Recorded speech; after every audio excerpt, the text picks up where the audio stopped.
করে নাই, কিন্তু তারা যেই নির্যাতন সেলগুলো বানিয়েছিল সেই নির্যাতন সেলগুলোকে তারা সাংকেতিকভাবে তারা আয়নাঘর হিসাবে চিহ্নিত করত, বলত, যেটা একজন বিদেশি সাংবাদিক জুলকারনাইন সাহেব উনি বহু আগে এই তথ্যটা উদ্ঘাটন করেছেন। একজন সেনাবাহিনীর তরুণ অফিসার, যিনি কমান্ডো ছিলেন, যিনি বীর শ্রেষ্ঠ উপাধি পেয়েছিলেন পার্বত্য চট্টগ্রামের শান্তি প্রতিষ্ঠার জন্য, সেই সেনা অফিসারকে এই গুম ঘরে রেখে দীর্ঘ নির্যাতন চালানো হয়েছে। পরে যখন অলৌকিকভাবে তিনি বেঁচে গিয়েছিলেন, বেরিয়ে এসেছিলেন, তার মুখ থেকে আমরা প্রথম এই আয়নাঘর, এই নির্যাতন কক্ষগুলো কোথায় আছে সেগুলো আমরা খুঁজে সন্ধান পাই।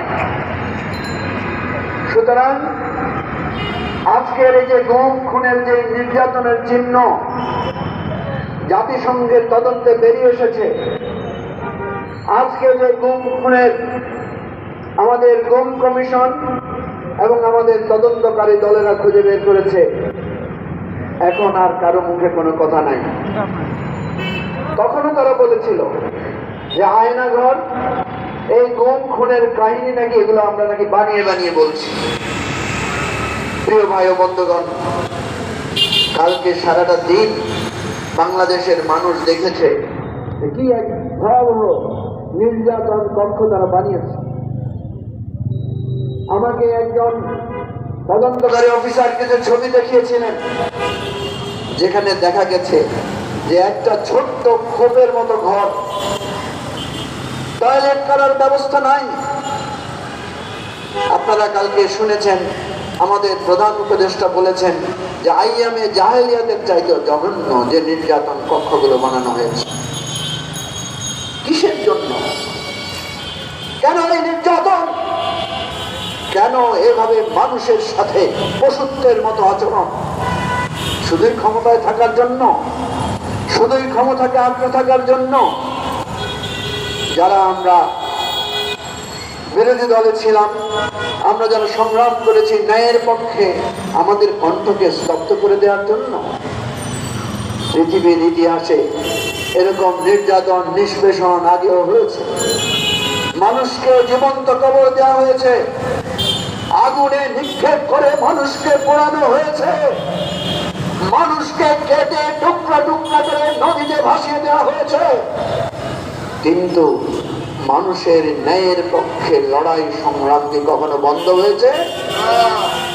বন্ধ হয় নাই। কারণ মানুষের মধ্যে এমন এক স্বাধীন সত্তা কাজ করে। পৃথিবীতে কিছু মানুষ থাকে যারা এই ভয়কে জয় করে সংগ্রামের পথে ঝাঁপিয়ে পড়ে। যদি সেই রকম সংগ্রামী মানুষের জন্ম আমাদের এই বাংলাদেশে না হতো, তাহলে আজকে বাংলা ভাষার ইতিহাস 21শে ফেব্রুয়ারি আন্তর্জাতিক মাতৃভাষা হতে পারত না। 21শে ফেব্রুয়ারিতে 144 ধারা জারি করে যারা ভাষা আন্দোলনের সংগ্রাম করেছিলেন তাদেরকে দমিয়ে দেওয়ার চেষ্টা করা হয়েছিল। গুলি করে সালাম, বরকত, রফিক, জব্বারকে হত্যা করা হয়েছিল। যেদিন হত্যা করা হয়েছে, সেই হত্যার রক্তের দাগ শুকানোর আগেই বাংলাদেশের টেকনাফ থেকে তেঁতুলিয়ায় মানুষ সর্বস্তরে বাংলা ভাষার জন্য লড়াই করে ঝাঁপিয়ে পড়েছিল। ব্রিটিশরা একের পর এক হত্যা করেছিল, গুলি করেছিল, প্রত্যেকটা আন্দোলনকে দমন করেছিল। বাংলাদেশের মানুষ তো দমে যায় নাই। ৭১-এর স্বাধীনতা যুদ্ধে বাংলাদেশে আপামর জনসাধারণ, গ্রামের লোকেরা, ছাত্ররা ওই প্রশিক্ষিত পাকিস্তানি সামরিক বাহিনীর বিরুদ্ধে লড়াই করেছে, ঘর বাড়ি ছেড়েছে, রক্তের বদলে দেশকে স্বাধীন করে আজকে আমাদের এই সুন্দর স্বপ্নের সোনার বাংলাদেশ আমাদের উপহার দিয়েছে। শেখ হাসিনা, আপনি ইতিহাস ভুলে গেছেন। আওয়ামী লীগ, আপনারা আর পড়লেও ভাবছেন যে আপনারা এমন একটা দিন আসবে যে আপনাদের দিন আর শেষ হবে না। আমরা কিন্তু বলছিলাম যে এই দিন না আরো দিন আছে। আমরা কিন্তু বলছিলাম এক মাঘে শীত যায় না। এখন আমাদের কথাগুলাই দেখে আপনারাই বলেন, খুব ভালো লাগে। প্রিয় ভাই ও বন্ধুগণ, একটা দুঃখের কথা বলি। আজকে কেউ কেউ বলেন যে ফেসিবাদ শুনতে নাকি ভালো লাগে না। কেউ কেউ বলেন ক্ষমা করে দেওয়ার কথা। ভাই, আপনি কাকে ক্ষমা করবেন? কেউ কি আপনার কাছে ক্ষমা চাইছে? আপনি কাকে ক্ষমা করবেন? কেউ কি দোষী সাব্যস্ত হয়েছে? সেই জন্য এবি পার্টি সবসময় বলে যে আমরা আগে বিচার চাই। আমার প্রত্যেকটা ভাইয়ের রক্তের বিচার চাই। আমার প্রত্যেকটা মানুষের ওই গুম খুনের বিচার বাংলার মাটিতে আগে চাই। যারা খুন করেছে, গুম করেছে, আয়নাঘরে নির্যাতন করেছে, তাদের বিচার আগে হতে হবে।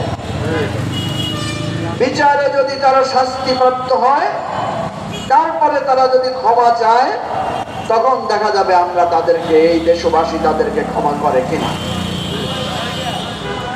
খুন করে, গুম করে, আয়নাঘর বানিয়ে বারবার মিথ্যা কথা বলেছে, বারবার অস্বীকার করেছে। শেখ হাসিনার কথা শুনছেন না?